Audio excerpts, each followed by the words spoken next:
एकटा बुढ़िया अपन पोता संगे रहैत छलै। पोता अपन दादी सँ रोज राति कऽ सुतय सँ पहिले खिस्सा सुनै छलियै। दादी ओकरा रोज तरह तरह के खिस्सा सुनाबै छलै। एक दिन मूसलाधार पानि पड़ि रहल छलै। एहन बारिश जे लागै नहि छलैया आइ छोड़ि काल्हि पड़तै। पूरा गाम बारिश सँ परेशान। बुढ़िया के झोपड़ी में पानि जगह जगह सँ टपकि रहल छलै। टिप टिप टिप टिप।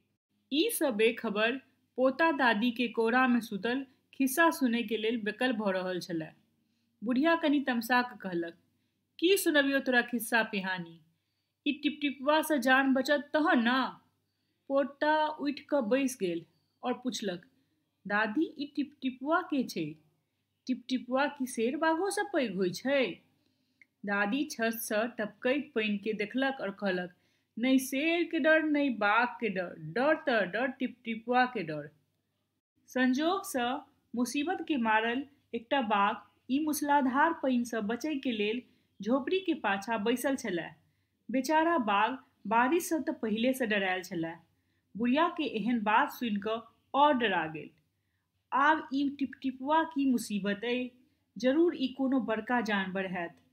तखने ई बुढ़िया शेर बाघ सँ बेसी टिपटिपवा सँ डरायले। ओहि सँ पहिले कि ओ बाहर आबि कऽ हमरा पर हमला करय, हम एतय सँ भागि जाइत छी। बाघ एना सोचि कऽ ओतय सँ लंक लगा कऽ भागल। ओहि गाम में एकटा धोबी सेहो रहैत छलै। ओहो बारिश सँ अकच्छ भेल छलै। ऊपर सँ आइ ओकर गदहा सेहो हरा गेल रहै। भरि दिन पानि में भीज भीज कऽ ओ अपन गदहा के तकलक, लेकिन कतहु नहि भेटलै। तखन धोबी के कनिया ओकरा कहलक, अहाँ जा कऽ अपन गामक पंडितजी सँ किया नहि पूछै छियै? ओ बड्ड ज्ञानी छथि। हुनका भूत भविष्य सबके जानकारी रहै छनि। कनिया के बात धोबी के नीक लगलै। ओ अपन मोटका लठ उठेलक और पंडितजी के घर के तरफ निकलि गेल।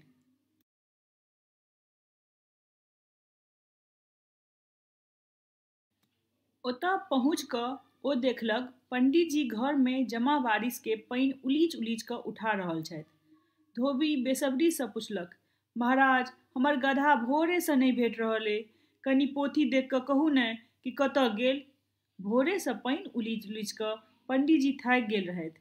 धोबी के ई गप सुनि कऽ ओ और तमसा गेलथि और कहलथि, ऐं रौ, हमर पोथी में की तोहर गदहा के पता ठिकान लिखल छौ कि जे एतय आबि गेलें? जो जा कऽ ओकरा तू कतौ गड्ढै पोखरि में तकी ग। पंडितजी फेर पानि उलीचे में लागि गेलथि। धोबी ओतय सँ चलि गेल। ओ चलैत चलैत एकटा तालाब लग पहुँचल। तालाब लग में पैघ पैघ घास छलै। धोबी घास में गदहा के ताकऽ लागल। बेचारा बाघ टिपटिपवा के डर सँ ओतै घास में नुकायल रहै। धोबी के लागल कि बाघे गदहा छै।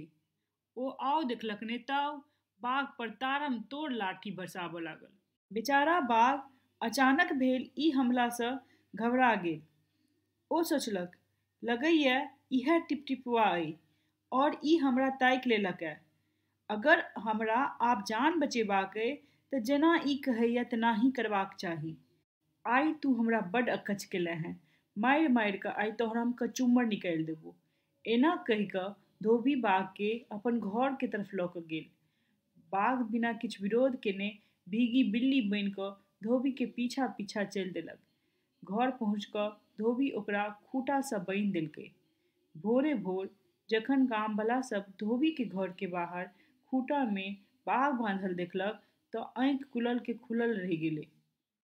अहाँ के ई कथा नीक लागल तऽ सब्सक्राइब कऽ दियौ, संगे संगे लाइक कऽ दियौ।